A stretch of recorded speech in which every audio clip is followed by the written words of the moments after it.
ചോദ്യം 1. ആരുടെ സമാധി സ്ഥലമാണ് വീർഭൂമി എന്നറിയപ്പെടുന്നത്? ഉത്തരം രാജീവ് ഗാന്ധി. ചോദ്യം 2. ഏത് വിറ്റാമിൻ ആണ് അരിയുടെ തവിടിൽ കാണുന്നത്? ഉത്തരം വിറ്റാമിൻ ബി. ചോദ്യം 3. ഇന്ത്യൻ സിനിമയിൽ ആദ്യ നടി എന്നറിയപ്പെട്ടത് ആരെയായിരുന്നു? ഉത്തരം ദേവിക റാണി.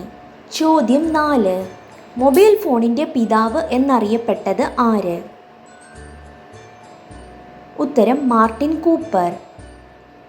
ജപ്പാന്റെ പഴയ പേര് എന്തായിരുന്നു? ഉത്തരം നിപ്പോൺ. ചോദ്യം 6. ഏത് നാടാണ് വിലക്കപ്പെട്ട നാട് എന്നറിയപ്പെട്ടത്?